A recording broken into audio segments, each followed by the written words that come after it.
Welcome to Drinking with an Art Historian. I do have a good shot in me, so let's begin. So normally I would do this on Instagram Live, but since this is my first video and nobody really knows that I want to do this, I'm just gonna do it on a video like this, and then hopefully in the future I'll do it on live. I am not editing this at all, so cheers. So let's begin. So today I'm just gonna do a brief art history 101. A lot of it's gonna be focused on Europe and kind of in America as well. So the first one is the prehistorical art movement. And here we're seeing a cave painting that was located in France, but cave paintings were actually found all over Europe. And other art and artifacts were actually found all over Europe as well too. A lot of the arts and artifacts, not really for sure why they were created, but we do have some pretty good guesses. For my example here for the cave painting, we are seeing a lot of images of different types of animals, even human figures, and they have weapons with them. So a good guess is that it was actually kind of a recording or document for other hunters and gatherers during that time to know how to hunt and where to hunt for them and what animals are in that area. And another guess is it's just there for everybody to look at, just for fun. The next one is going to be ancient art movement, and I actually split this into 3 different movements into the ancient art. The first one is the Egyptian art. Egyptians, a lot of the arts that were found during this times were, not all of them, but a lot of them were actually found in tombs. So it was centered around like the afterlife and the Egyptian religion. And so in this art piece, it's called The Last Judgment. And what's going on is that there is this person right over here who is going through different tests, I guess you can say, to see if he can go on to the afterlife. And so a lot of the other art and artifacts during this time was actually for the person who died to, to be well prepared for the afterlife. The next 2 are going to be the Romans and the Greeks. And the Romans and Greeks were very similar with their subject matters, and actually it's going to center around political ideas. So in the Romans, you actually see the 2 founders as infant being taken care of by a wolf. In the Greek, it is, I believe it's a goddess after success in a war. But the difference between the 2 periods is that the Romans tend to focus a lot more on being realistic, true to form, while the Greeks were more trying to achieve that perfect image, like perfect body, perfect emotion, just like never aging.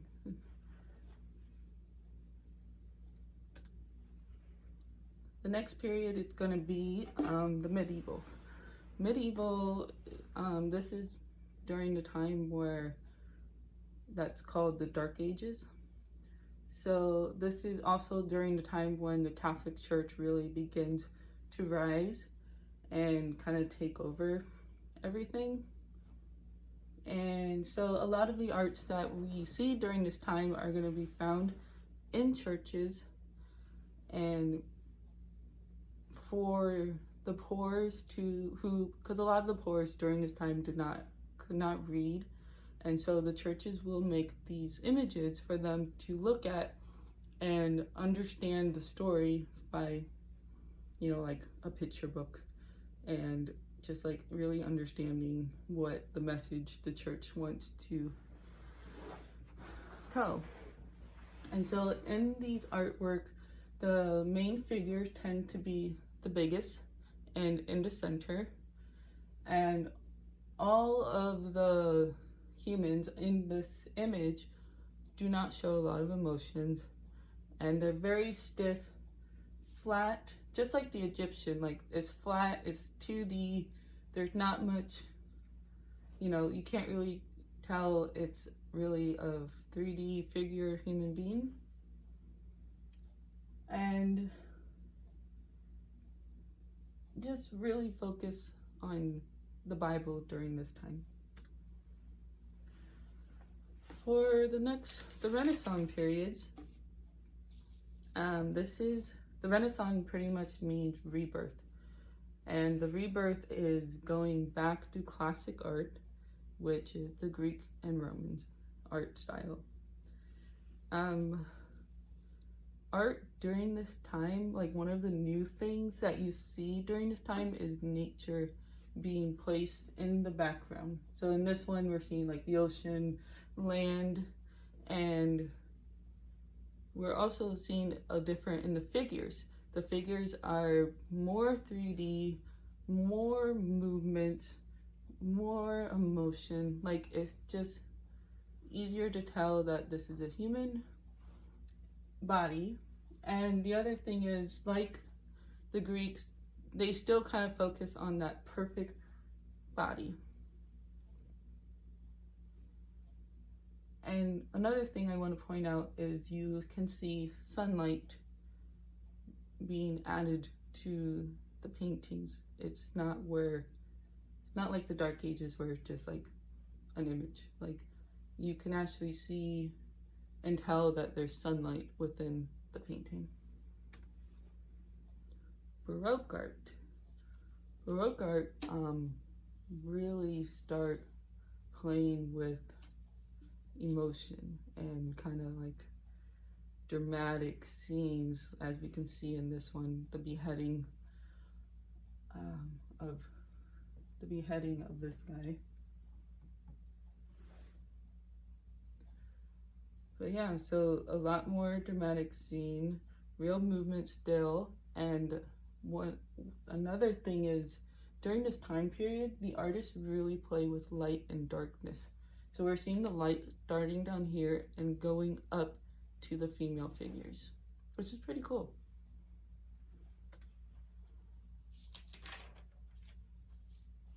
Neoclassicism is the next time period. And kind of like the Renaissance, they go back to the Greek and Romans again, but the way that they go back is that their subject matter is going to be a lot more simple, and they believe in symmetry. So we're seeing like the pillars in 3, and it's dividing the scene into 3 separate areas, I guess. And they kind of go back to the idea of being perfect still. The Romanticism. This is actually my favorite period, and definitely will touch on this again. And with the Romanticism, a lot of the subject, like the main focus is that a lot of subject is nature and the most extreme violent, most like dark, creepy, and it's just not really, this is like when sublime becomes a thing, which is sublime simply means, horrifying beautiful. Like it's a beautiful scene. Like you'll see landscapes that are really dark and eerie, but it's just so beautiful to look at. Realism. Realism is just like its name. You are looking at, it's like in this painting, the artist's studio, you are looking at what is happening. And they're not trying to hide anything. Like they're not trying to make it perfect. They're not trying to make you like almost, they're just trying to show what happened during that time, and very detailed. They're very detailed about what is going on in the image. So like what you see is probably most likely really happened. Art Nouveau, like a really quick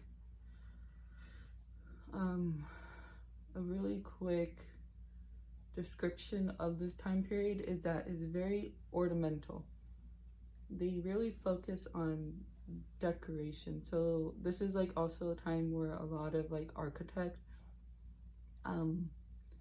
is really like not very like straight and is to the point. Like there's a lot of curves, there's a lot of winding, and even in like illustrations like the kiss, you see the lines are really like not exact. Like it's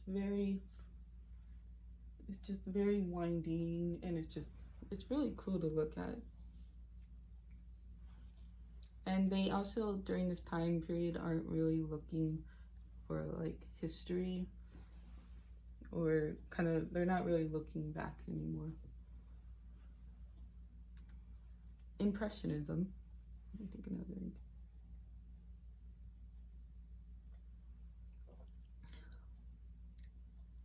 The Impressionism is pretty much no more history, no more mythology, no more high-end living, and it's not perfect at all. Like we're seeing in this image, a beautiful image by Monet, and it's just, you're seeing, like you understand what is going on, but it's not clear with especially with like the paint stroke. It's not like painted in like a coloring book style where it's very in the lines. Like it's just brushed on and, you know, like not corrected. And one way to kind of really explain this too is that it's starting to express how the artist views a scene, how they are, let's see, those are, you know, and like how they view the scene, like, and in the moment as they are seeing it. Like in this one, you're seeing the sunrise, I believe. Yeah, sunrise, and it's painted at that moment as things are happening.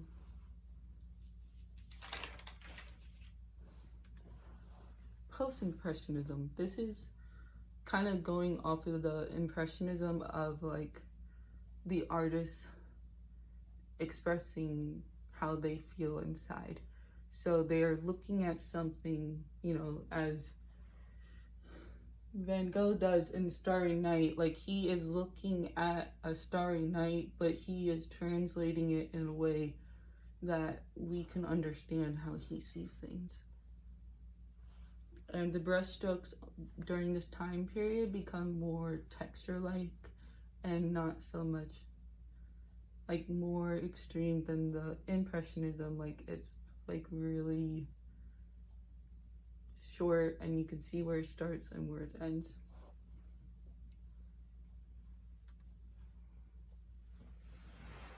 During this time period, I think it's Fuchsism. Yeah, during this time period, the biggest thing is color. and not just in like simple color. Like they tend to paint in bright in your face color. Like you can see in the red in this painting called the Harmony in Red. Like you are like the red is in your face. Expressionism.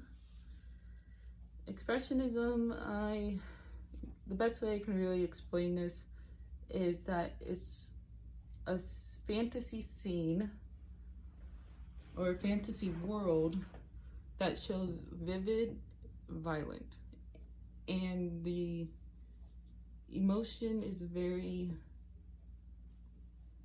extreme as well, and it can almost feel like it's spiritual.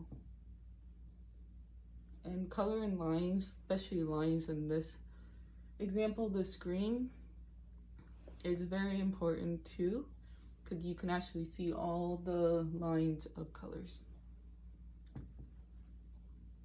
Cubism is simply going back to almost the Egyptian and medieval, I believe. Yes.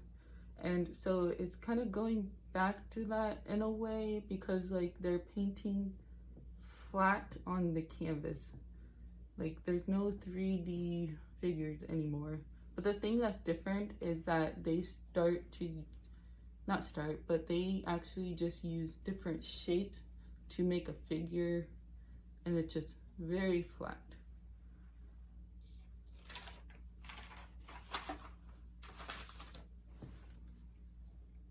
Surrealism. This is going to be your dreamlike scenes. There's not really, I mean, you can tell what everything is, but this scene is not going to happen in real life. Abstract expressionism.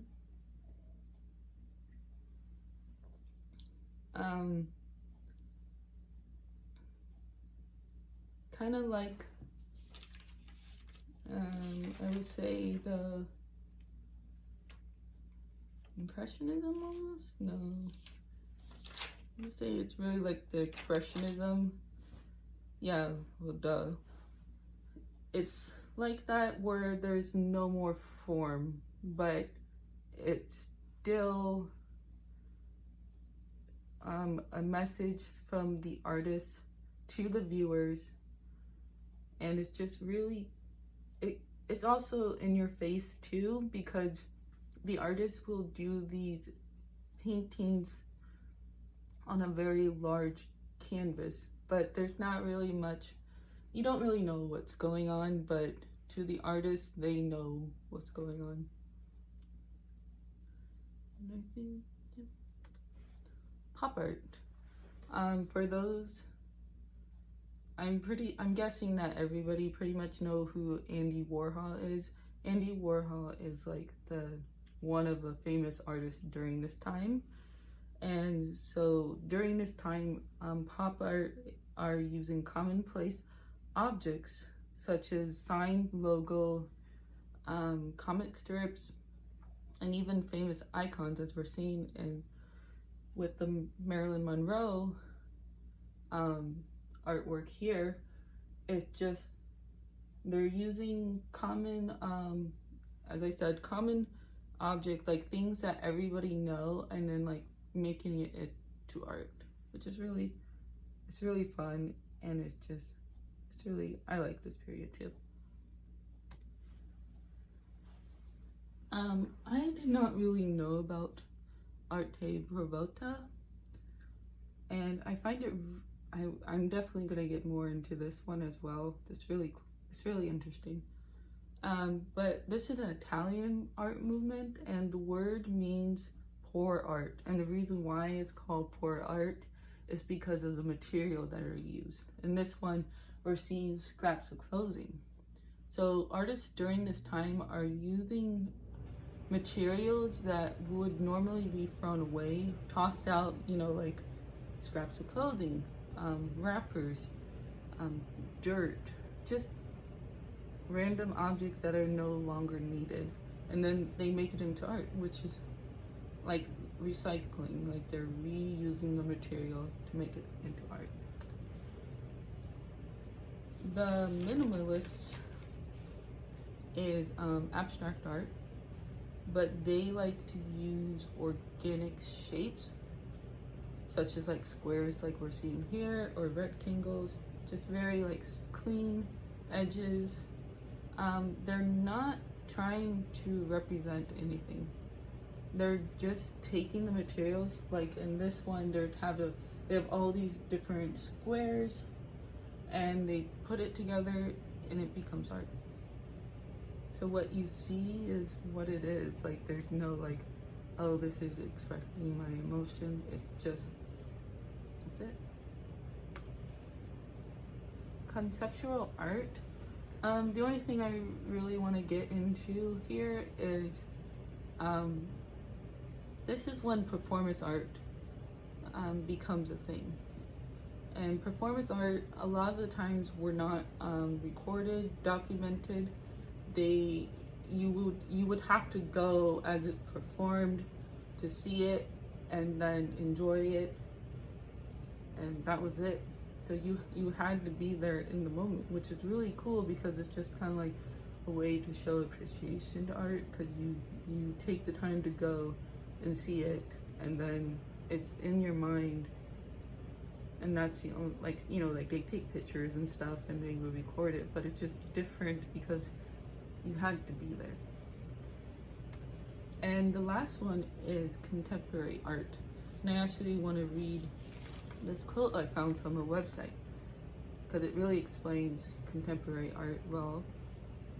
It's cultural dialogues that concern a larger contextual framework, such as personal and cultural identities, families, community, and nationality. So what that quote means is just like, especially during now, we're seeing a lot of art that are for the Black Lives Movement. We are seeing people taking racism and making it into art so that we can change how people feel on it, and like we can hopefully end racism soon. One other thing during this time period is that technology becomes a type of media of art, and it's really like graphic designs or videotaping, films, like those are all different types of technology creating art. And I didn't show any art because today is a Benson First Friday, and you can actually see contemporary art there. So just like I said like a while ago, I don't know if you watched the video or not, but if you have a topic that you want to learn about or you want me to talk about, awesome, cool, DM me and I will happily do some research, do some drinking, and do some teaching.